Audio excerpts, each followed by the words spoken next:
ஓம் சாயிரா சாயிரா ஓம் சாயிரா சாயிரா ஓம் சாயிரா சாயிரா அன்பே சாயிரா பேரன்பே சாயிரா அகிலம் தளிக்க ஆத்மா விழிக்க அனுதினம் சாயிரா எங்கள் அன்பே சாயிரா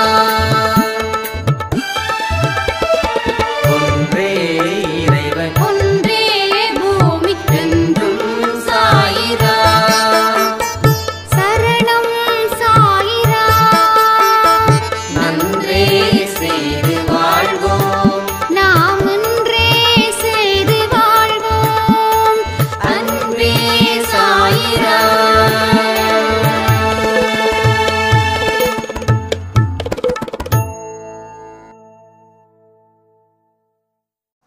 சாயிரா என் உயிரின் உயிரானவர்களே, நிறைய பேருக்கு சாயப்பா என் கூட பேசணும்,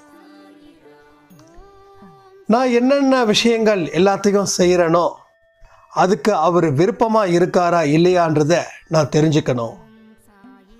அப்போ தான் என் வாழ்க்கையில் துன்பங்கள் குறையும், நான் மரியாதையா பெருமைக்குரிய மனுஷனா வாழவும் முடியும். இது மாதிரியான விஷயங்களை நம்ம என்ன பண்ணலாம், எப்படி செய்யலாம் அப்படின்னு ஒரு சாய்ராம் கேட்டிருந்தாங்க. ஒரு விஷயம் நீங்கள் நல்லா புரிஞ்சுக்கோங்க, நிச்சயமா சாயப்பா உங்ககிட்ட 24 மணி நேரமும் பேசிக்கிட்டு தான் இருக்காரு. நீங்க அவருடைய சத்தத்தையோ அர்த்தத்தையோ நீங்க இன்னைக்கு வரைக்கும் தெரிஞ்சுக்கல. என்னைக்கு நீங்க உங்களை கவனிக்க ஆரம்பிக்கிறீங்களோ அப்போதான் அவர் என்ன பேசுறாரு அப்படின்றத உங்களுக்கு புரியும். நம்முடைய எண்ணங்கள் நம்மளை தாண்டி தான் யோசிக்கிறோம், பேசுகிறோம். நமக்குள்ள என்ன இருக்குது அப்படின்றத நம்ம தெரிஞ்சு வச்சிருக்கோமா? உங்களுடைய பலம் என்ன, உங்க பலகீனம் என்ன அப்படின்றத நீங்க தெரிஞ்சு வச்சிருக்கீங்களா? இதுல கூட பல பேர் தெரிஞ்சு வச்சிருப்பாங்க. அது எதை பத்தினா தன்னுடைய பலகீனத்தை பத்தி. பலத்தை பத்தி தெரியாது, மறந்துருப்பாங்க. நாம பலமான மனிதர்கள் அப்படின்னு சொன்னா யாரும் நம்ப தயாரா இல்லை. நீங்க பலகீனமான மனிதர்கள் அப்படின்னு சொன்னா மட்டும்தான் எல்லாரும் நம்புறாங்க, உலகத்துல இருக்கிற அத்தனை மக்களும். ஸோ இரவு பகல் அப்படிதானே பலமும் பலகீனமும். அப்ப எல்லா மனுஷனுக்கும் பலமும் இருக்கு, பலகீனமும் இருக்கு. பலத்தாலதான் பலகீனமாகுது, பலகீனத்தாலதான் பலமும் வருது. இதை நம்ம வாழ்க்கையில் நம்மளை பற்றி ஒரு புரிதல் வந்தால் இந்த விஷயம் உங்களுக்கு புரியும். இல்லை என்ன சொன்னாலும் அது உங்களுக்கு புரியாது. பலத்தால் பலகீனமாகுது, பலகீனத்தால் பலமும் கிடைக்குது. எனக்கு எந்தெந்த வழியெல்லாம் பலம் அப்படின்னு நினைச்சேனோ அது மூலமா எனக்கு பலகீனங்கள் பெருகுச்சு. அந்த பலகீனத்தால நான் துவண்டு போகாம அது எந்தெந்த வழிகளில் பலகீனம் அடைந்தது அப்படின்றத நான் தேடி கண்டுபிடிச்சு அதை பலமாக மாற்றினேன். அதை பலன்றது பலகீனமாகவும் பலகீனம்ன்றது பலமாகவும் மாறினது. இது இல்லைன்னா அது வராது, இது இல்லைன்னா அது வராது. இதுதான் உலகத்தோடைய தத்துவமே. அதை நாம் சரியாக புரிஞ்சுக்கணும். புரிஞ்சுக்கிறதுக்கு நம்ம தயாராக இருக்கணும். ஸோ நீங்கள் யோசிச்சு பாருங்கள், இன்றைக்கி காலையில் இருந்து இந்த நைட்டு 8 மணி ஆடியோ உங்களுக்கு மொபைலில் கிடைக்குதுன்னா, அப்போ நீங்கள் இன்றைக்கி காலையில் ஒரு 6 மணியில் இருந்து நைட்டு 8 மணி வரைக்கும் உங்களை பற்றி எவ்வளோ சிந்திச்சிங்க, உங்கள் குடும்பத்தை பற்றி எவ்வளோ சிந்திச்சிங்க, உங்கள் குடும்பத்தை தாண்டி இருக்கக்கூடிய மனிதர்களை பற்றி எவ்வளோ சிந்திச்சிங்க யோசிச்சு பாருங்கள். உங்களை சிந்திச்சது சுமாராக எவ்வளோ நேரம் இருக்கும், மற்றவங்களை சிந்திக்கிறது எவ்வளோ நேரம் இருக்குன்றதை யோசிச்சாவே தெரியும் உங்களை பற்றி நீங்கள் தெரிஞ்சுக்காம இருக்கீங்க. ஸோ இன்னொருத்தவங்களை பற்றி தெரிஞ்சுக்கிட்டாதான் அவங்கக்கிட்ட நம்ம மூவ் பண்ண முடியும், பேச முடியும், பழக முடியும். இவன் நல்லவனா கெட்டவனா, இவன் நம்ம குடும்பத்துக்கு பொருத்தமானவனா, இல்லை நம்ம குடும்பத்துக்கு பொருத்தமில்லாத மனிதனா, இவனை நம்ம வாழ்க்கையில் சேர்த்துக்கிட்டா நல்லதா கெட்டதா, இது எல்லாம் அடுத்தவனை பற்றி ஒரு புரிதல் முயற்சிகள் பண்ணுறோம். ஆனால் நம்மளை பற்றி ஒரு புரிதலை முயற்சிகள் பண்ணாமலே இருக்கோமே. ஸோ ரொம்ப கஷ்டப்பட வேண்டாம், ரொம்ப சிம்பிள் தான். வாழ்க்கையில் ஜெயிக்கணும்னா எளிமையான வழி நிறைய இருக்கு. ஆனால் எளிமையான வழியை உங்களுக்கு சொல்லி கொடுத்தோம் அப்படின்னா அதுக்கு மதிப்பு இல்லாமல் போயிடுது. உங்களுக்கு தேவை ஒரு விஷயத்தை வெற்றிகரமாக முடிக்கணும்னா அதுக்கு பல மைல்கள் நடக்கணும், நீங்கள் பல பூஜைகள் பண்ணணும், நிறைய செலவு பண்ணணும். இதெல்லாம் பண்ணாதான் அது சரின்னு நினைக்கிறீங்க. ஏன்னா எளிமையான விஷயத்தை நாம் மறுக்கிறோம். இலவசமாக கிடைக்கிறது வீணுன்னு நம்ம நினைக்கிறோம். ஃபாரின் இம்போர்ட்டட் ஆப்பிள் தான் நம்ம வாங்குவோம். ஏன்னா அது காஸ்ட்டு கிட்டத்தட்ட கிலோ 250 ரூபா 260 ரூபா. ஆனால் கிலோ 1/4 கிலோ நெல்லிக்காய் 20 ரூபா. அதில் கிடைக்காத சக்தி ஆப்பிளில் இல்லை. அவ்வளோ பெரிய ஆப்பிளுக்கு ஒரு சின்ன நெல்லிக்காய் சமம். ஆனால் இது ரொம்ப மலிவாக கிடைக்குது. இதை எதுக்கு சொல்கிறேன் அப்படின்னா, எல்லா விஷயமும் எதெல்லாம் மலிவாக கிடைக்குதோ அது எல்லாமே நம்ம ஸ்டேட்டஸுக்கு பயன்படாது அப்படின்னு நினச்சி அதை தூக்கி போடுறோம். நீங்கள் எதை தூக்கி போடுறீங்களோ அதுதான் உங்கள் வாழ்க்கையை உயர்த்துன்றதை நீங்கள் மறந்துடுறீங்க. அப்போ இட்ஸ் சிம்பிளிசிட்டி. அந்த சிம்பிளிசிட்டிக்கு சொந்தக்காரர் தான் நம்ம சாயப்பா. அப்போ அவர் சொன்ன வழிகளை தான் நம்ம செய்யணும். நீங்கள் பல நாட்கள் பல பூஜைகள் செய்கிறதால மட்டும் உங்கள் வாழ்க்கையில் மாற்றம் வந்துடாது. ஒரு 10-20% வேணால் அதற்குரிய பலன்கள் இருக்கும். ஆனால் 80% பலன்கள் எங்கே இருக்குன்னா அந்த சிம்பிளிசிட்டியில் தான் இருக்குது. ஸோ இப்படி போகிற பாதையை மாத்திரம், அவ்வளோதான், வேறு ஒன்றுமே இல்லை. நீங்கள் எப்படியாவது ட்ராவல் பண்ணி தான் ஆகணும். பட் அந்த இடத்துக்கு நீங்கள் ட்ராவல் பண்ண வேண்டாம். கொஞ்சம் வேற ஒரு கட்டு இருக்குது, அந்த கட்டுக்குள்ளே போனீங்கன்னா கொஞ்சம் கஷ்டம்தான். ஆனால் அமோகமான விளைச்சல் அந்த இடத்துல நடக்குது. ஸோ உங்களை பற்றி நீங்கள் என்னைக்கு நல்ல தெளிவாக புரிஞ்சுக்கிறீங்களோ, உங்களை பற்றி என்னைக்கு நீங்கள் கவனிக்க ஆரம்பிக்கிறீங்களோ அப்போவே சாயப்பா பேச ஆரம்பிச்சிடுவார். இதை நம்ம செய்யலாமா? எஸ், அவர் சொல்லுவார், வெயிட் பண்ணுங்க. அவர் சொல்கிற வரைக்கும் வெயிட் பண்ணுங்க, செஞ்சிடாதீங்க. இல்லைன்னா நம்ம என்ன பண்ணுவோம், அவர் தான் செய்ய சொன்னார், நான் செஞ்சேன், லாஸ் ஆகிட்டேன். அவர் தான் இந்த விஷயத்தை பண்ண சொன்னார், அவர் எனக்கு இந்த மாதிரியான விஷயங்களுக்காக தானே எனக்கு இவ்வளோ வழிகளை காட்டுறாரு, அப்படி இப்படின்ற மாதிரி நமக்கு விருப்பப்பட்டதுக்காக நமக்கு சில விஷயங்கள் கிடைக்குது, தானாக கிடைக்குதுன்றதுக்காக அது அவர் கொடுத்ததா நம்ம நினச்சிக்கிட்டு ஒரு மாய வலையில் விழுந்து மறுபடியும் வீணாக போகிறோம்.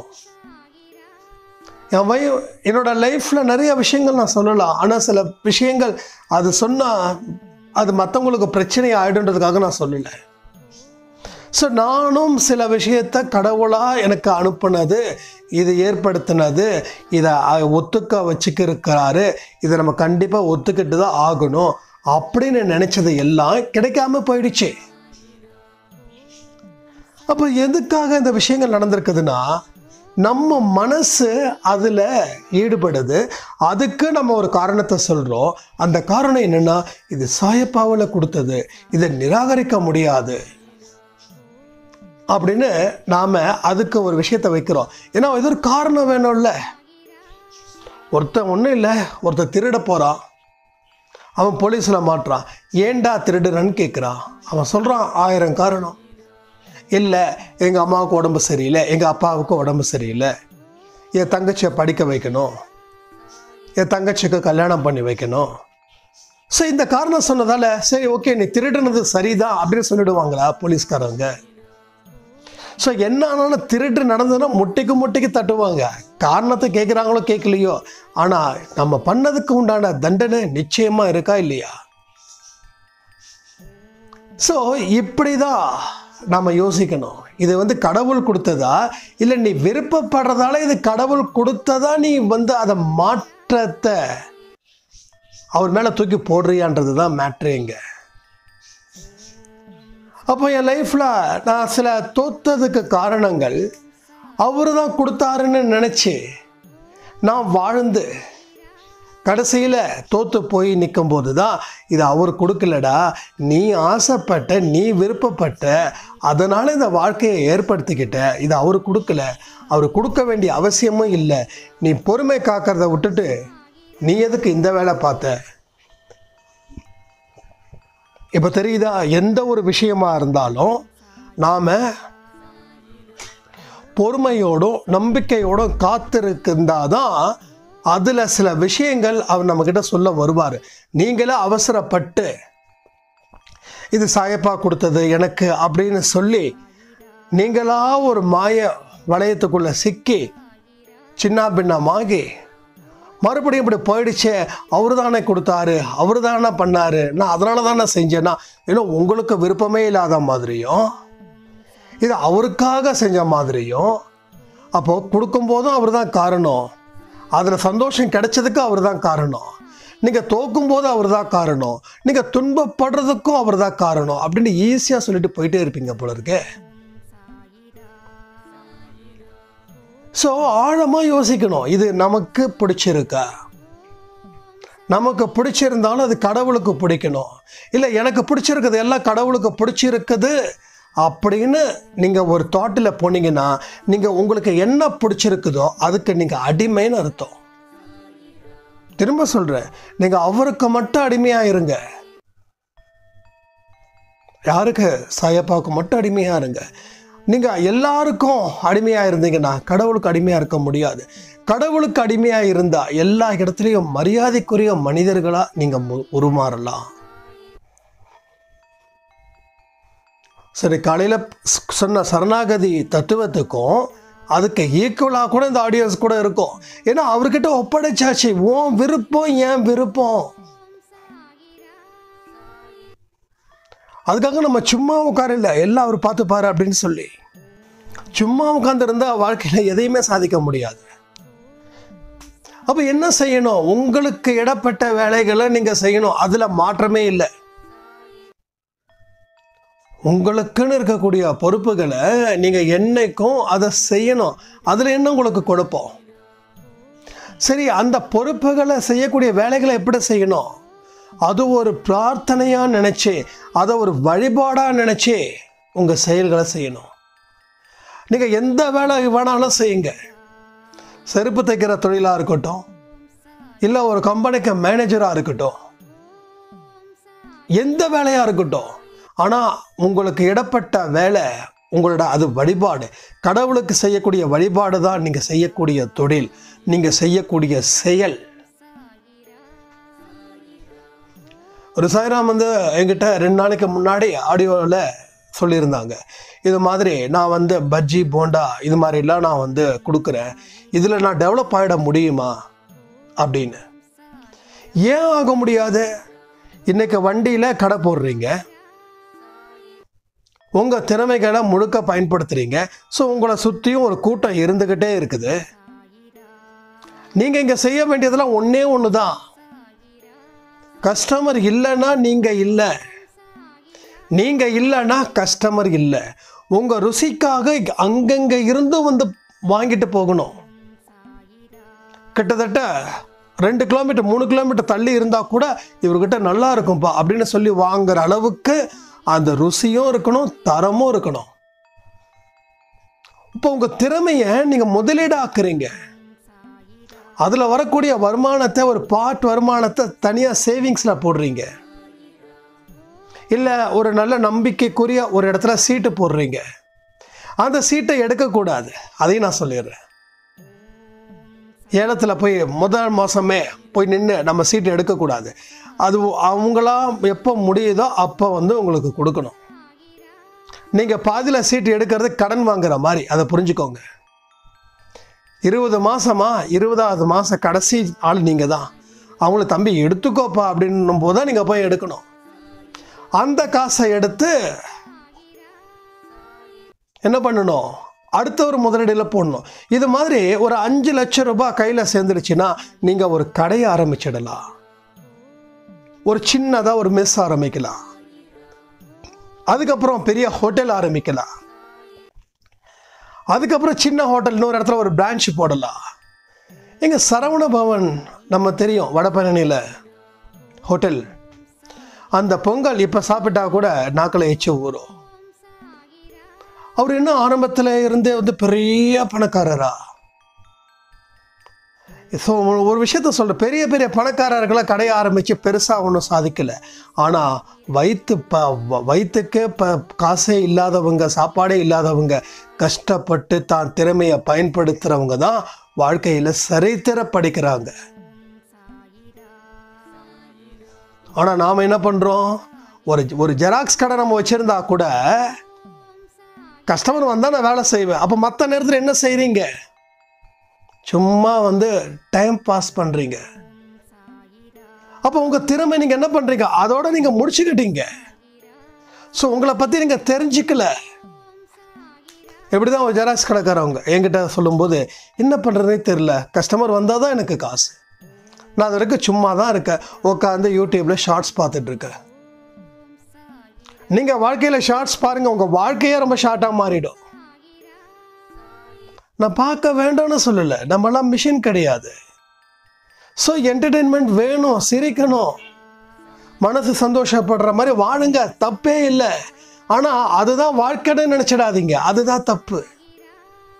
8 மணி நேரம் உழைக்கிறேன்ப்பா, 1 மணி நேரம் எனக்கு பிடிச்ச மாதிரி செய்ய போகிறேன், என்ன பிரச்சனை, பண்ணிக்கோ. நான் அப்படி தான் சொல்லுவேன்.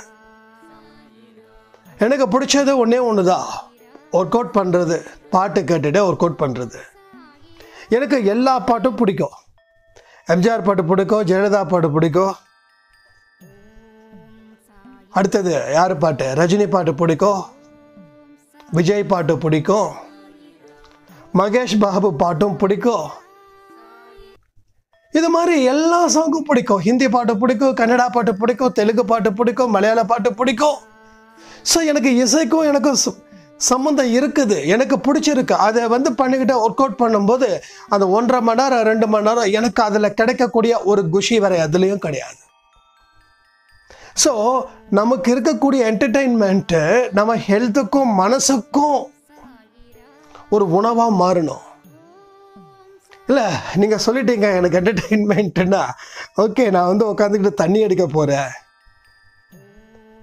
ஊர்வம்ப விலை கொடுத்து வாங்க போகிறேன், அது கிடையாது. அது உடம்புக்கு கேடு, மனசுக்கும் கேடு, வாழ்க்கைக்கும் கேடு. ஸோ உங்களை பற்றி நீங்கள் என்ன அறிஞ்சிருக்கீங்கன்றதை விட்டுட்டீங்க நீங்கள் பாதியில் முழுசாக தாக்கு பிடிக்க முடியல. அப்போ அந்த ஜெராக்ஸ் கடைக்காரர் ஒரு கிட்டத்தட்ட ஒரு 22-25 வயசு ஒரு ஆண். அவர் சொல்கிறாங்க, என்ன பண்ணுறதுன்னு தெரியல, கொரியர் நான் புக் பண்ணுறேன், ஜெராக்ஸ் எடுக்கிறேன், பிரிண்ட் அவுட் எடுக்கிறேன், ஆனால் கிட்டத்தட்ட ஒரு நாளைக்கு 2 மணி நேரம் 3 மணி நேரம் தான் ஒட்டுமொத்த வேலையே. காலையில் ஒரு 1/2 மணி நேரம், மதியம் ஒரு ஈவினிங் ஒரு 1/2 மணி நேரம், அந்த 12 மணில இருந்து 5 மணி வரைக்கும் என்ன பண்ணுறதுன்னே தெரில அப்படின்னாங்க. அப்போ தான் நான் கேட்டேன், நீங்கள் என்ன படிச்சிருக்கீங்க? நான் 10th. சரி 10th படிச்சிருக்கீங்க, ஓகே. இதை தாண்டி வர எதுவுமே உருப்படியான விஷயங்கள் எதுவுமே உங்கள் கண்ணுக்கு படலையா? அதான் எதுன்னு எனக்கு தெரியலிங்கன்னாரு. நான் அதான் சொன்னேன், ஒரு 1/2 hour உங்களை பற்றி திங்க் பண்ணுங்க. கிட்டத்தட்ட ஒரு நாளைக்கு 2 மணி நேரம் தான் வேலை, மீதி 6 மணி நேரத்தை வேலை இல்லை, கஸ்டமர் இல்லை அப்படின்னு நீங்கள் கழிச்சாலும் அதுவும் பாவம்தான். அப்போ உங்களுக்கு இந்த 6 hours என்ன ஏது அப்படின்றத நீங்கள் தேடி கண்டுபிடிங்க அப்படின்னும் போது அவர் சொன்னார், எனக்கு இப்போ தான் ஒரு விஷயம் புரியுது அப்படின்னாரு. என்ன அப்படின்னு கேட்டேன். என் ஃப்ரெண்டு ஒருத்தர் சொல்லியிருந்தார், நீ ஸ்விக்கி ஜொமேட்டோவில் வந்து வேலைக்கு போ, மாதம் வந்து எப்படியோ 30,000 to 40,000 வந்து கண்டிப்பாக சேலரி கிடைக்கும். அப்போ நான் வந்து சொன்னேன், இல்லை கடை இருக்குடா, கடை எப்படி விட முடியும் அப்படின்னு. கடையை மூடிட்டு போ அப்படின்னாரு. அதாவது கடையை வந்து டோட்டலாக எடுத்துட்டு அப்படின்னு. இப்போ தான் எனக்கு புரியுது, பேசாமல் எனக்கு அங்கே 30-35,000 வரும் சம்பளம், அதுக்கு வந்து நான் அங்கே வேலை பார்த்துட்டு இங்கே வந்து ஏதாவது ஒரு ஸ்டாஃப் ஒரு 5,000 6,000 சம்பளத்துக்கு நான் அப்பாயிண்ட் பண்ணிட்டேன்னா அவங்க பாட்டுக்கு கடையை பார்த்துக்க போகிறாங்க, நான் பாட்டுக்கும் இந்த வேலையை பார்க்க போகிறேன். அப்போ நான் வந்து 24 மணி நேரமும் பிஸியான மாதிரி தானே இருக்கும் அப்படின்னாங்க. நீங்கள் 24 மணி நேரம் பிஸியாக வேண்டாம், 8 மணி நேரம் மட்டும் பிஸியாகுங்க. 24 மணி நேரம் பிஸி ஆயிடுச்சுன்னா அடுத்த 24 மணி நேரம் ஹாஸ்பிட்டலே இருந்துருவோம். ஏன்னா மனசு டென்ஷனு, உடம்பு டென்ஷனு, அத்தனையும் டென்ஷனாக போயிடும். அப்படின்னு சொல்லி இன்றைக்கி காலையில் சொல்கிறாங்க, நான் ஸ்விக்கியில் வந்து ஜாயின் பண்ணிட்டேன்னா இப்போ வந்து ஒரு பொண்ணு வந்து வரேன்னு சொன்னாங்க. எங்கள் சொந்தக்கார பொண்ணு தான், ரொம்ப ஏழ்மையான பொண்ணு தான். 6000 ரூபாய் சம்பளத்துக்கு ஓகே பண்ணிட்டாங்க, நான் பார்த்துக்கிறேன்ட்டாங்க. அவ்வளோ சூப்பர் இல்லை? இதில் ஏதாவது கசக்குதா ஏதாவது? அப்போ நம்ம விஷயத்தை நம்ம மறந்துட்டோம். அவருக்கு வண்டியில் ரவுண்ட் அடிக்கிறது பிடிக்கும், அதனால் அவருக்கு பிடிச்ச வேலை, அவ்வளோதான். பிடிச்ச வேலையை யார் எவ்வளோ நேரம் செஞ்சாலும் டயர்டே ஆகாது.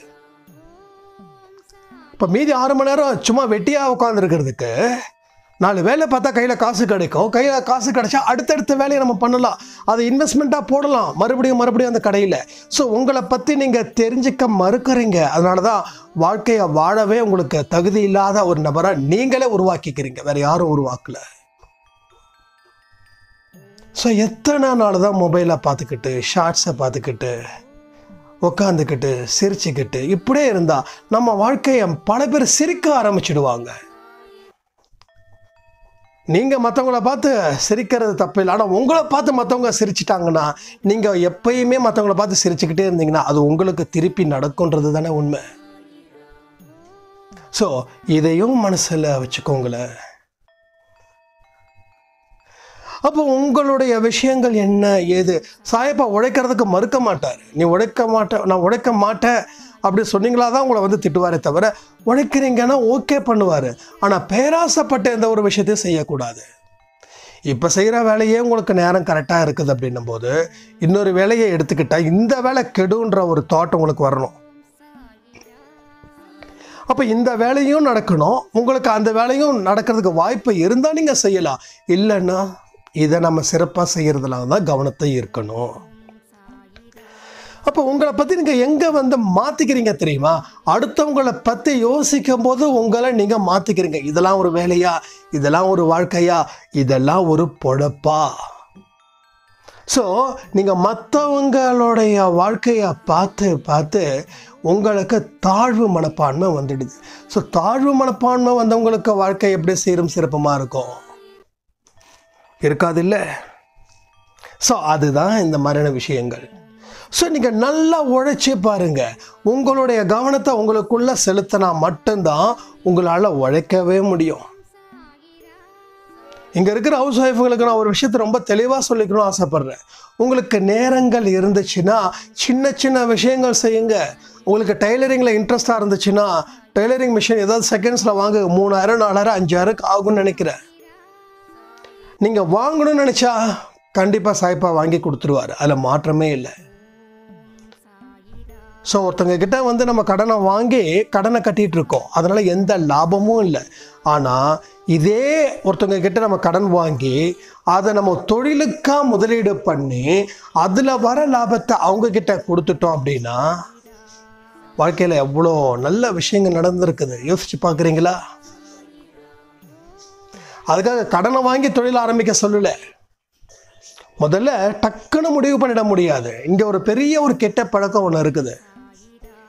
இன்னைக்கு ஆரம்பிச்சா இன்னைக்கே செய்யணும்னு முதல்ல நீங்க தயாரா இருங்க. முதல்ல நீங்க தயாரா இருக்கணும். அதுக்கு தகுந்த மாதிரியான விஷயங்களை என்னென்ன இருக்குதுன்றத நீங்க திரட்டணும். டேட்டா கலெக்ஷன் சொல்லுவாங்க. நீங்க அதை திரட்டணும். அதுக்கப்புறம் நான் முன்ன சொன்ன மாதிரி உங்க பலம் பலகீனம். ஸோ பலகீனத்தை பற்றி மட்டும்தான் இங்கே பேசுகிறோம். உங்கள் பலம் எப்பேற்பட்டது, அது என்னென்ன வழிகளை நம்ம இன்னும் உருவாக்கிக்கலாம், இது எல்லாத்தையும் சேர்க்கணும். அதை நீங்கள் வந்து ஃபுல்ஃபில் பண்ணணும். உங்களுக்கு சாட்டிஸ்ஃபைட் ஆகணும். ஓகே, கொஞ்சம் என்னோட பிரச்சனைகள் என்னன்றதை நான் ஃபைண்ட் அவுட் பண்ணிட்டேன், அதற்கு உண்டான வழிகளையும் நான் கண்டுபிடிச்சிட்டேன் அப்படின்ற நம்பிக்கை முதல்ல உங்களுக்கு வரணும். மற்றவங்களாம் ஒசிப்பேற்றுவாங்க, நீ எவ்வளோ பெரிய ஆள், நீ எல்லாம் செஞ்சிருவ அப்படி இப்படின்னு. ஆனால் அவங்க ஒசிப்பேற்றிட்டு போயிடுவாங்க. ஆனால் உங்களுக்கு நம்பிக்கை இல்லைன்னா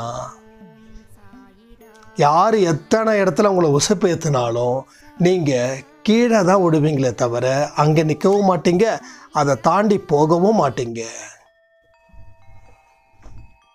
ஸோ இது எல்லாத்தையும் நம்ம புரிஞ்சுக்காம தான் நம்ம வாழ்க்கையை வாழ்ந்துக்கிட்டு இருக்கோம் இந்த நிமிஷம் வரைக்கும். நேரம் கிடைச்சதுன்னா நம்ம என்டர்டெயின்மெண்ட் செலவு பண்ணுறோம். என்டர்டெயின்மெண்ட்டுக்குன்னு ஒரு நேரத்தை உருவாக்கணும். உங்களை ரெஸ்ட்டு எப்படி நைட்டு தான் நம்ம தூங்குகிறோம் இல்லையா, அது மாதிரி என்டர்டெயின்மெண்ட் ஓகே, காலையிலையோ இல்லை ஈவினிங்கோ ஏதோ ஒரு 1/2 அன் ஹவரோ ஏதோ ஒரு 45 மினிட்ஸோ ஏதோ 1 ஹவரோ அதுக்கு மேலே தேவை இல்லை. ஸோ உழைப்பு, குடும்பம், சொசைட்டி, இது ஒரு மனுஷனுக்கு ரொம்ப முக்கியம். உழைச்சாதான் அவன் குடும்பம் நல்லாயிருக்கும், அவனை சேர்ந்துருக்கிற சொசைட்டியும் நல்லாயிருக்கும்.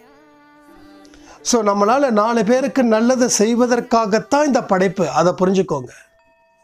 4 பேருக்கு நம்ம கஷ்டத்தை கொடுக்கறதுக்காக இந்த படைப்பு இல்லை. அப்படிப்பட்ட படைப்பு கடவுளுக்கு எதிராக செய்கிற மாதிரி, கடவுளுக்கு எதிராக பாவம் செய்கிற மாதிரி. ஸோ நீங்களும் நல்லா இருக்கணும், மற்றவங்களும் நல்லா இருக்க வைக்கணும். அப்போ நீங்கள் நல்லா இருந்தால் மட்டும்தான் மற்றவங்களை நல்லபடியாக வாழ வைக்க முடியும் உங்களால். ஸோ நான் வாழ வச்சிட்டேன் அப்படின்ற உடனே நமக்கு தலையில் கொம்பு முளைச்சிடக்கூடாது. ஆனாலும் எத்தனை பேரை வாழ வச்சிருங்க தெரியுமா, சொன்ன முடிஞ்ச உடனே நீங்கள் காலி.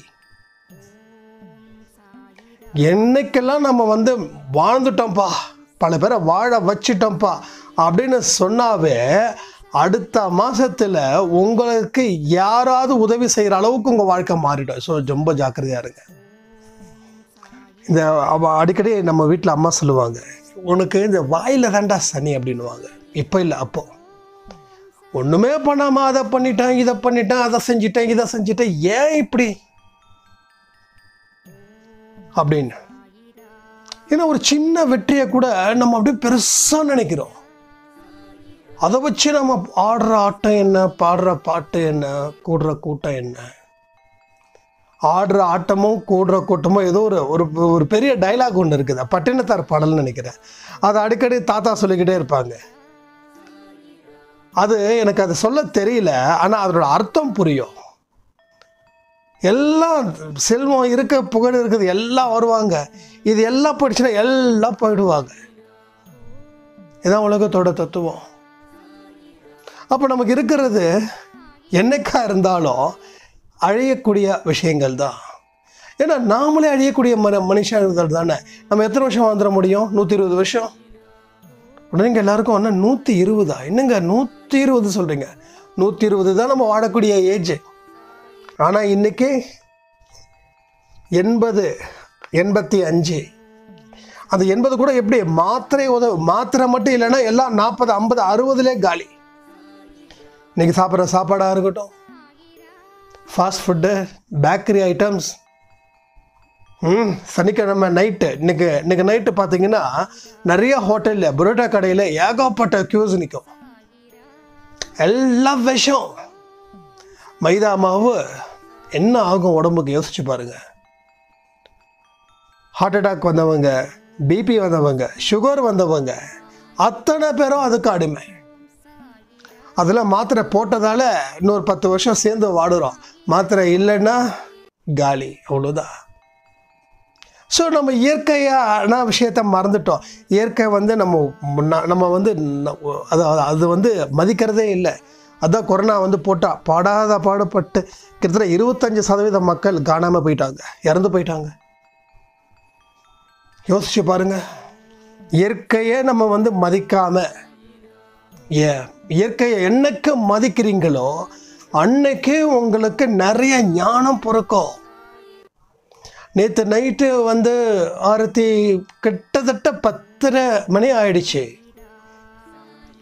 ஆரத்தி 10:45 ஆயிடுச்சு. ஏன்னா ஷீரடியில் 10 மணிக்கு தான் ஆரத்தி எடுக்கிறாங்க, நைட் ஆரத்தி. அதுதான் எனக்கு ஓகே, அங்கேயே எடுக்கும்போது நம்மளும் எடுப்போம். ஏன்னா நம்ம 8 மணிக்கெலாம் சட்டுன்னு எடுக்க முடியாது. 8 மணிக்கு ஆஃபீஸ் ஒர்க்கிங் ஹவர்ஸ். ஸோ வந்தவனே சாப்பிட்டுட்டு ஆரத்தி எடுத்துட்டா ஒரு 1/2 மணி நேரம் தூங்குறதுக்கு முன்னாடி சாயப்பா கூட ஸ்பெண்ட் பண்ண மாதிரி. ஒருவேளை ஆரத்தி எடுத்து அதுக்கப்புறம் சாப்பிட்டு அதுக்கப்புறம் தூக்கம் வராமல் மொபைலை பார்த்துக்கிட்டு கண்டதை பார்த்துக்கிட்டு எதுக்கு? ஸோ ரொம்ப சூப்பராக இருந்தது இந்த 1 வீக்காகவே. ஒரு 9 மணிக்கு வீட்டுக்கு வருவோம், சாப்பிடுவோம், 10 மணிக்கு ஆரத்தி எடுப்போம், வீடியோ ரெக்கார்ட் பண்ணி அதை நம்ம அன்பே சாயில் கொடுக்கணும் அப்படின்னு எனக்கு ஒரு சின்ன ஆசை. அதுக்கப்புறம் 10 மணிக்கு ஆரத்தி எடுத்து 10:20க்கு முடியும்.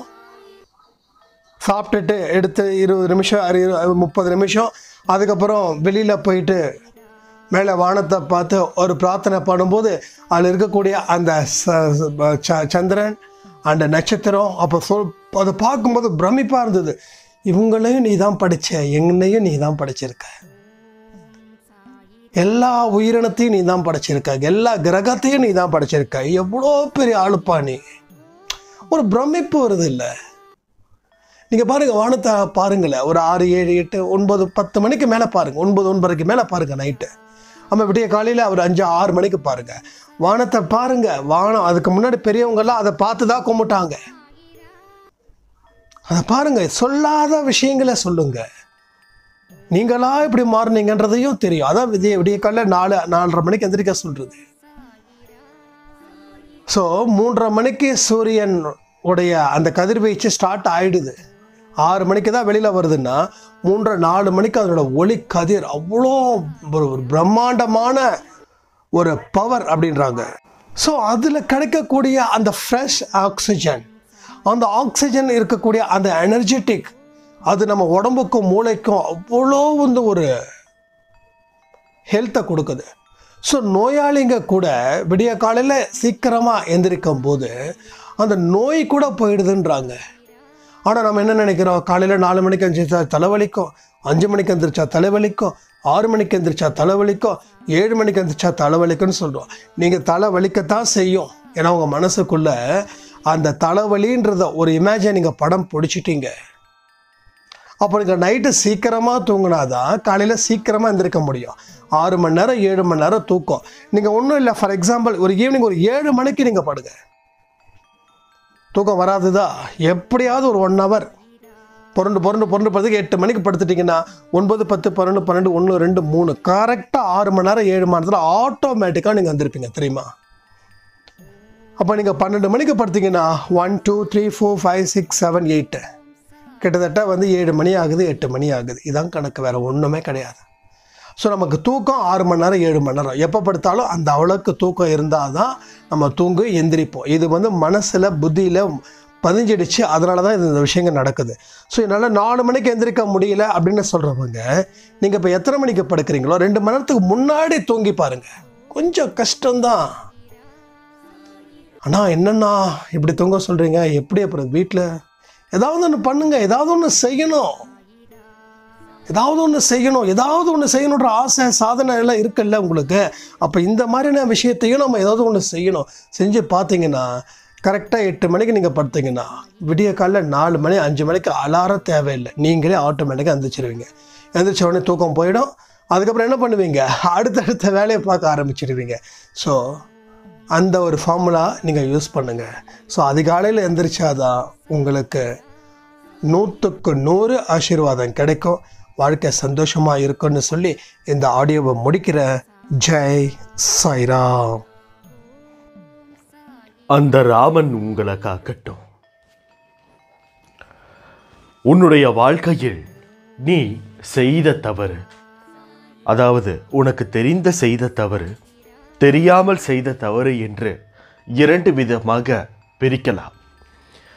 அப்படி இருக்கும் பொழுது நீ உன் மனசாட்சிக்கு தெரிந்து செய்த தவறு அதிகமாக இருக்கிறதா அல்லது தெரியாமல் செய்த தவறு அதிகமாக இருக்கிறதா என்பதை முழுவதுமாக ஒரு நிமிடம் யோசித்துப்பார். தெரியாமல் செய்த தவறுகளை விட தெரிந்து செய்யும் தவறுகளிற்கு மிகப்பெரிய தண்டனை இருக்கிறது. ஆனால் உன்னையும் குறை கூற முடியாது. ஏன் தெரியுமா? உன்னுடைய சந்தர்ப்பம்தான் உன்னுடைய அத்தனை பிரச்சனைகளுக்கும் மிகப்பெரிய காரணகர்த்தாவாக அமைகிறது. இருந்தாலும் உனக்கு எப்பேற்பட்ட சூழ்நிலையும் ஏதாவது ஒரு தீய விஷயத்தில் உன்னை தள்ள நினைக்கும் போதெல்லாம் உன்னுடைய மனம் சஞ்சலம் அடையாமல், மாயை என்னும் மிகப்பெரிய கட்டுப்பாடு நம்மை ஆட்கொள்ள போகிறது என்பதை மனதில் வைத்து கொண்டு நீ அந்த பிரச்சனையையோ அல்லது அந்த சூழ்நிலையையோ கையாண்டு கொண்டால் வெற்றி உன் பக்கம்தான் இருக்கும். எந்த ஒரு விஷயமாக இருந்தாலும் ஒரு முறைக்கு 1000 முறை யோசிப்பது மிகவும் சிறந்தது. ஒருவர்களிடம் உன்னுடைய வார்த்தையை கொட்டுவதற்கு முன்பு இது இவர்களிடம் பேசலாமா வேண்டாமா என்று யோசித்து விட்டு பேச வேண்டும். ஏனென்றால் சொல்லாத சொல்லுக்கு நீ முதலாளி என்று ஏற்கனவே நான் உன்னிடம் கூறியிருக்கிறேன். அப்படி இருந்தும் எதற்கு தேவையில்லாமல் இந்த அளவிற்கு உன்னுடைய வார்த்தையை உபயோகப்படுத்துகிறார்? இது மிக பெரிய தவறு. யாராவது உன்னை தேவையில்லாமல் பேசினார்கள் என்றால் கூட அவர்களை விட்டு அந்த இடத்தை விட்டு நீ விலகிவிடு. தேவையில்லாமல் நீ பரவசப்படுவதால் நீ சில தேவையில்லாத சூழ்நிலைக்கு உன்னை தேவையில்லாமல் நீ உபயோகப்படுத்துகிறாய். இது உனக்கு மட்டுமல்ல, எல்லோருக்கும் பொதுவாக நடக்கக்கூடிய ஒரு விஷயம்தான். ஆனால் அவர்களைப் போல்தானே அப்பா நானும் செய்கிறேன் என்று நீ கூறுவது எனக்கு புரிகிறது. ஆனால் மற்றவர்கள் போல் நீ அல்ல என்பதுதான் இந்த இடத்தில் இருக்கக்கூடிய மிகப்பெரிய விதிவிலக்கு. என்னுடைய குழந்தை என்னுடைய குணத்தில் இருக்க வேண்டும். யார் என்ன செய்தாலும் சரி, எத்தனை வாட்டி பகடை பேசினாலும் சரி, அவர்களை அனுசரித்து கொண்டு உன்னுடைய வேலைகளை நீ செய்து கொண்டே இருக்க வேண்டும். ஒரு 100 முறை இப்படி நீ செய்தால் 101வது முறை தானாக பழகிவிடும். பிரச்சனைகளை பார்த்து பயந்து ஓடாமல் நீ நிற்க தொடங்கிவிட்டாய். இப்பொழுது உனக்கு இருக்கக்கூடிய பிரச்சனை எல்லாம் என்ன தெரியுமா? என்ன? இந்த பகடை பேசுபவர்களுக்கு திரும்ப பதில் கொடுத்து உன்னை நீயே அவர்களின் மத்தியில் இறக்கிக் கொள்வதுதான். இதை இன்றோடு நிறுத்திவிடு. பேசுபவர்கள் பேசிக்கொண்டுதான் இருப்பார்கள். அவர்களுக்கு எல்லாம் நாம் திரும்ப என்ன உண்மை என்று கூற வேண்டும் என்று நினைத்தால் அதற்கு ஒரு யுகமாகிவிடும். அவர்களுக்கு எந்த இடத்தில் எப்படி பதில் கூற வேண்டுமோ அந்த இடத்தில் நான் அப்படி கூறிவிடுவேன். பேசி பயனில்லாத போது மௌனம் சிறந்தது. பேசியே அர்த்தமில்லாத போது பிரிவே சிறந்தது. அதனால் நீ யாருக்கும் எந்த இடத்திலும் சென்று நான் இவ்வளவு நல்லவன் என்று உன்னை நிரூபிக்க நீ அந்த இடத்தில் போராடவே வேண்டாம். காலம் நீ நல்லவனா கெட்டவனா என்று அவர்களிடம் தானாக உணர்த்த செய்யும். இதயம் துடிக்கும் போது யாரும் கவனிக்க மாட்டார்கள். ஆனால் துடிப்பது நின்ற பின் எல்லோரும் துடிப்பார்கள். அதுதான் வாழ்க்கை என்று நான் கூறியிருக்கிறேன். அப்படி இருக்கும் பொழுது ஒரு விஷயமோ அல்லது ஒரு உறவோ உங்கள் இடத்தில் இருக்கும் பொழுது அதனுடைய மதிப்பு உங்களுக்கு தெரியாது. பிரிந்த போதோ அல்லது இந்த உலகை விட்டு மரித்த போதோ அதற்கு பிறகுதான் அவர்களை நினைத்து நீங்கள் கண்ணீர் விடுவதும் கூட. இவையெல்லாம் அறியாமைக்குண்டான அறிகுறிகள். அறியாமை என்பது உன்னுடைய வாழ்க்கையை மூழ்கடிக்க செய்துவிடும். நீ செல்லக்கூடிய பாதை எது என்று உன்னால் உணரப்பட வேண்டும்.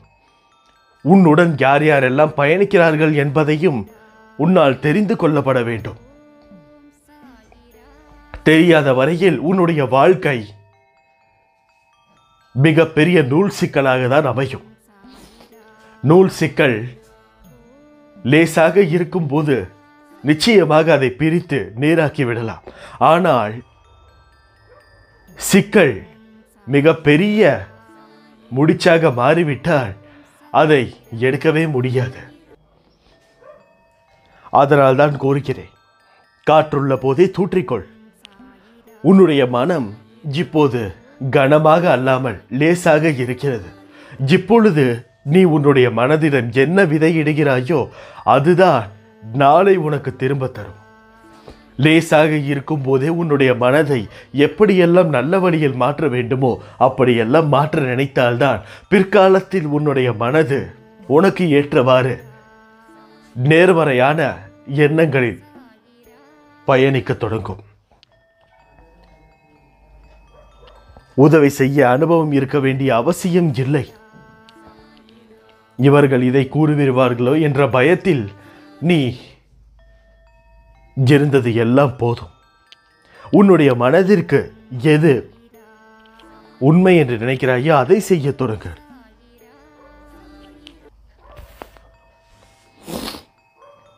ஆண்டவனுக்கு அனைத்தையும் அர்ப்பணித்து உலகில் அனைத்துமே உன்னிடம் அடிபணியும். நீ முழுவதுமாக என்னிடம் சரணடைந்து விடு. நரகமும் சொர்க்கமும் உன் ஒழுக்கத்திலும் நல்ல பழக்கத்திலும் இருக்கிறது. ஒன்றை மட்டும் உன் நினைவில் வைத்துக்கொள். நீ எங்கு இருந்தாலும் சரி, என்ன தவறு செய்தாலும் சரி, நான் உன்னை கண்காணித்துக் கொண்டேதான் இருக்கிறேன். என்னிடம் இருந்து யாரும் தப்ப முடியாது. நீ செய்யக்கூடிய அனைத்து பாவ செயல்களுக்கும் மிக பெரிய எதிர்வினை உண்டு. இந்த பிறவியிலோ அல்லது அடுத்த பிறவியிலோ அதையெல்லாம் உன்னுடைய மனதில் வைத்துக்கொண்டு நீ செயல்பட்டாலே இந்த உலகத்தில் உள்ள பாதி மனிதர்கள் நல்லவர்களாக மாறிவிடுவார்கள். பூமியை காக்க பெருமாள் எடுத்த அவதாரம் வராக அவதாரம். வராக சுவாமியை நாம் இதுவரை கண்டது உண்டா என்று கேட்டால் நிச்சயமாக இல்லை. அதே போல்தான் இந்த உலகத்தில் எப்பொழுது எல்லாம் தீமை தலைவிரித்து ஆடுகிறதோ, கெட்ட விஷயங்கள் முழுவதுமாக பரவ தொடங்குகிறதோ, அந்த நேரத்தில் அந்த கடவுள் அடுத்த பிறவி எடுக்கிறார். அதனால் இந்த உலகத்தை காக்கும் ஒரே ஒரு சக்தி கடவுள் மட்டும்தான். அவருடைய பிடியில் இருந்து யாரும் தப்ப முடியாது என்பதை மனதில் வைத்துக் கொள்ளுங்கள். ஓரிடத்தில் நீ அவமானப்பட்டால் அவ்விடத்தில் இருந்து நிரந்தரமாகவே விலகிவிடு. அன்பு பாசம் என மீண்டும் சேர்ந்து நின்றால் உன் அவமானங்கள் நிரந்தரமாகிவிடும். எதுவும் யாருக்கும் யாரும் நிரந்தரம் இல்லாத பொழுது அவமானத்தை மட்டும் ஏன் நீ நிரந்தரமாக பெற்றுக்கொள்ள வேண்டும்? எப்போதெல்லாம் ஆசைகள் உன் மனதை அதிகமாக ஆட்கொள்கின்றதோ அப்போதெல்லாம் உன் அதீத வளர்ச்சிக்கு ஆணவம் தடுப்பணையாக அமைந்து விடுகின்றது. அதனால் உன்னுடைய மூளையை எந்த இடத்தில் எந்த அளவிற்கு செயல்படுத்த வேண்டுமோ அந்த அளவிற்கு தெளிவாக செயல்படுத்த தொடங்கு. நீ இப்படிதான் இருக்க வேண்டும் என்று நான் கூறவில்லை. நீ செய்யும் செயலுக்கு சற்று மனசாட்சியோடு செயல்படு என்றுதான் நான் கூறுகிறேன். அதனால் உன்னை சுற்றி நடக்கக்கூடிய ஒவ்வொரு விஷயங்களையும் நீ கண்காணித்து வேண்டும். நீ முதலில் தெரிய வேண்டும். நீ எந்த இடத்தில் இருக்கிறாய், என்ன செய்து கொண்டிருக்கிறாய், இதனால் உனக்கு என்ன பயன், உன் குடும்பத்தில் என்ன பயன், இவை எல்லாவற்றையும் நீ பார்க்க வேண்டும். ஏனென்றால் உன்னுடைய குடும்பத்திற்கு ஆணி வேறே நீ மட்டும்தான். அப்படி இருக்கும் பொழுது நீயே இப்படி சோர்ந்திருக்கலாமா? நிச்சயமாக வேண்டாம். மாறு. மாற்றத்திற்கான நாள் இரு. சோபலாக தான் இருக்கும், ஆனால் நீ நினைத்தால் மாறலாம், மாற்றலாம். இப்படிக்கு ஓன் சாயப்பா.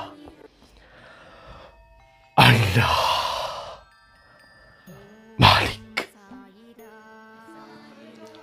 ஏன் அன்பு குழந்தையே, உன்னுடைய கஷ்டங்கள் எனக்கு தெரியாது என்று நினைத்துவிட்டு ஏதேதோ என் முன் நாடகம் ஆடிக்கொண்டிருக்கிறாய். உடனே பயப்பட வேண்டாம். நான் நீ நாடகம் ஆடிக்கொண்டிருக்கிறாய் என்பது எப்படி கூறினேன் என்றால், சந்தோஷமாக இருப்பது போல என்னிடம் காட்டிக்கொள்கிறாய் என்பதை தான் அப்படி கூறினேன். உண்மையில் உன்னுடைய வாழ்க்கையில் என்ன நடக்கிறது என்று உனக்கு தெரியுமோ தெரியாதோ, ஆனால் எனக்கு மிகவும் நன்றாகவே தெரியும். உன்னுடைய வாழ்க்கை எவ்வளவு பெரிய போர்க்களமாக இருக்கிறது என்பதை நான் ஒவ்வொரு நிமிடமும் ஒவ்வொரு காலமும் அதை நினைத்து வருந்திக் கொண்டேதான் இருக்கிறேன். குழந்தையே, நான் உன்னிடம் கூறுவது ஒரே விஷயம்தான். எது நடந்தாலும் அது நடக்கட்டும், நீ விட்டுவிடு. அதற்காக அதை மொத்தமாக அப்படியே விட்டுவிடு என்று நான் கூறவில்லை. அதை நினைத்து கவலைப்பட வேண்டாம் என்றுதான் நான் உனக்கு கூறுகிறேன். கவலைப்படுவது என்பது தேவையில்லாத ஒரு விஷயம். இன்றைக்கு மக்கள் இருக்கும் நெருக்கடியில் அனைவருக்கும் ஒவ்வொரு பிரச்சனைகளும் கஷ்டங்களும் இருக்கத்தான் செய்கிறது. இருந்தாலும் நான் என்ன கூற வருகிறேன் என்றால், பிரச்சனை என்பது அடங்காத ஒரு விஷயம். அனைத்தும் இருக்கிறவனுக்கு நிம்மதி இல்லை என்று போராட்டம். எதுவும் இல்லாதவர்களுக்கு பணம் இல்லையே என்ற போராட்டம் இருக்கிறது என்று நான் ஏற்கனவே கூறியிருந்தேன். அதுதான் இன்றைக்கும் கூறுவேன். இப்போது தேவையில்லாமலோ தேவையோ நீ ஒரு காரியத்தை செய்கிறாய் என்றால் அது மூலமாக உனக்கு கஷ்டம் வருகிறது என்றால் அந்த கஷ்டத்தை நீ அனுபவித்துதான் ஆக வேண்டும். ஏனென்றால் யார் செய்த காரியம் அது? நீ. என்னுடைய வாக்கு என்னவென்றால், உன்னுடைய கடமைகளை சுமைகளை எல்லாம் என்னிடம் கொடுத்துவிடு, நான் பார்த்துக் கொள்கிறேன் என்பது. ஆனால் நீயோ அது எனக்கு இப்பொழுதே நடந்தாக வேண்டும் என்று அடம் பிடிக்கிறாய். இப்படி இருக்கும் பொழுது என்னால் என்ன செய்ய முடியும் என்று நினைக்கிறாய்? ஒரு முறை கூறலாம், 2 முறை கூறலாம். நீ அடம் பிடிக்கும் போதெல்லாம் கூறிக்கொண்டே இருந்தால் நீ என்னை வெறுத்து ஒதுக்கி விடுவாய் அல்லவா? அதனாலேயே ஒரு சில காரியம் உனக்கு பிடிக்கிறதோ இல்லையோ, உனக்கு அது நல்லதோ கெட்டதோ, நீ அடம் பிடிக்கிறாய் என்ற ஒரே காரணத்திற்காக நானும் அதை கொடுத்து வருகிறேன். பிறகு கஷ்டம் என்று என் முன்தான் வந்து நிற்கிறாய். இதை பார்க்கவா நான் உனக்கு நீ கேட்டதையெல்லாம் அள்ளி கொடுக்கிறேன்? இது தேவையில்லாத ஒரு காரியம். அனைவருக்கும் தலையாய கடமை என்று ஒன்று உள்ளது. அந்த தலையாய கடமை என்பது மிகவும் அனைவருக்கும் தேவையான ஒரு விஷயம். தலையாய கடமை என்பதற்கு அர்த்தம் என்னவென்றால், அந்த கடமை தலை போன்றது. தலையே போனாலும் அந்த கடமையை செய்யாமல் போகக்கூடாது என்பதுதான் தலையாய கடமை. அப்படி இருக்கக்கூடிய முதல் தலையாய கடமை எதுவென்றால், பெற்றோர்களை கண்கலங்காமல் பார்த்து கொள்வது. இந்த உலகத்தில் ஏராளமானவர்கள் இருக்கிறார்கள். பெற்றோர் தனக்கு என்னென்ன செய்தார்கள் என்று கூட யோசித்து பார்க்காமல் அவர்களை அநாதமற்றவர் இடத்தில் கொண்டு விட்டு வருவது. அங்கே அவர்கள் படும் கஷ்டங்களோ இவர்களுக்கு தெரிவதில்லை.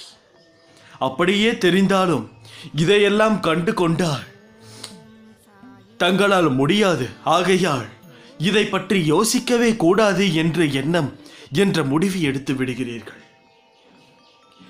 இது எவ்வளவு மோசமான ஒரு விஷயம் என்று தெரியுமா?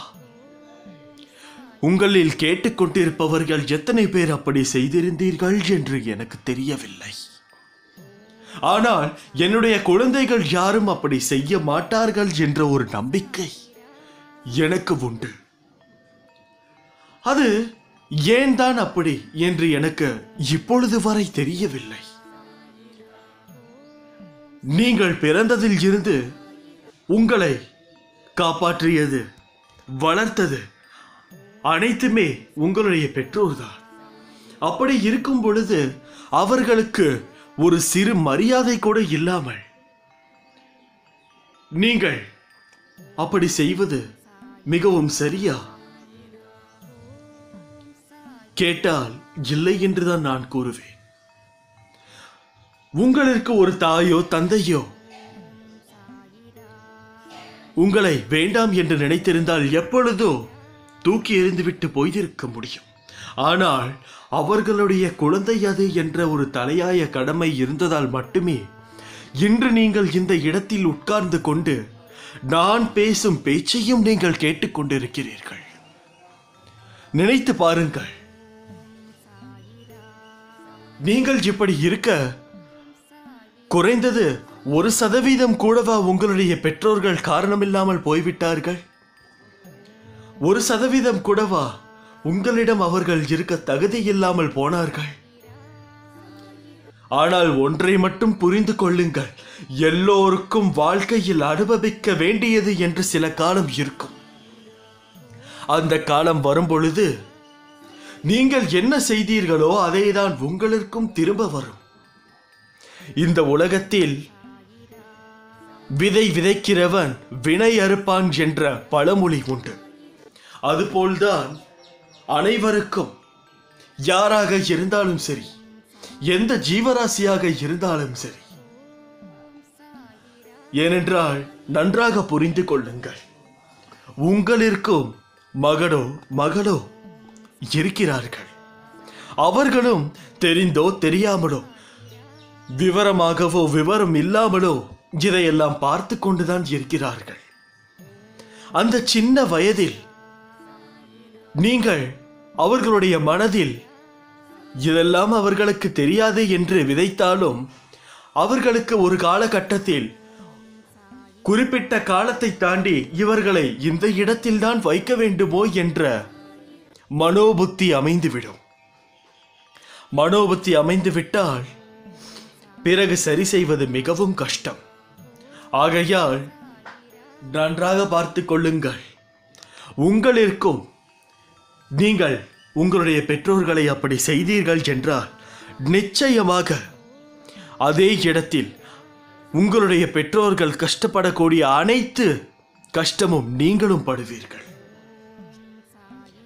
பிறகு இதற்கெல்லாம் நீங்கள் செய்த இந்த விஷயங்களுக்கெல்லாம் எங்கே சென்றுதான் அனுபவிக்கப் போகிறீர்கள்?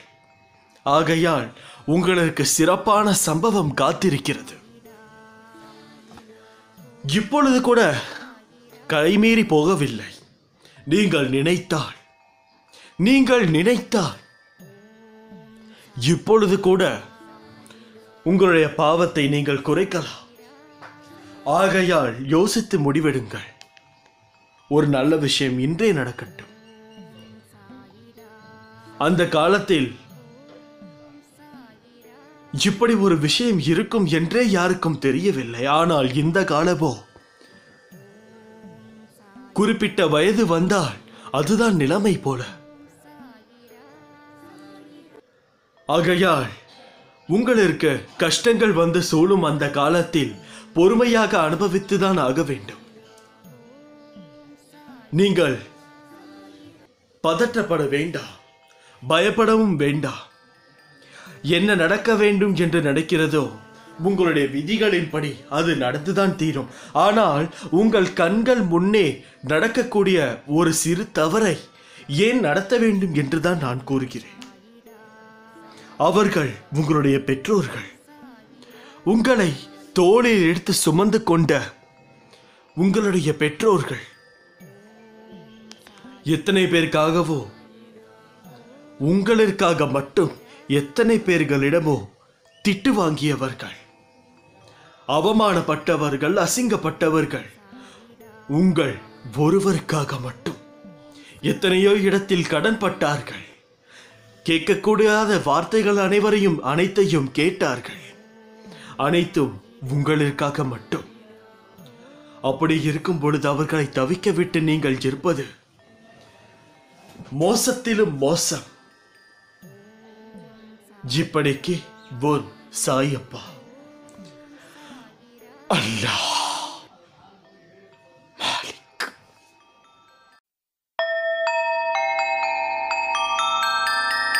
ஓம் சாயிரா.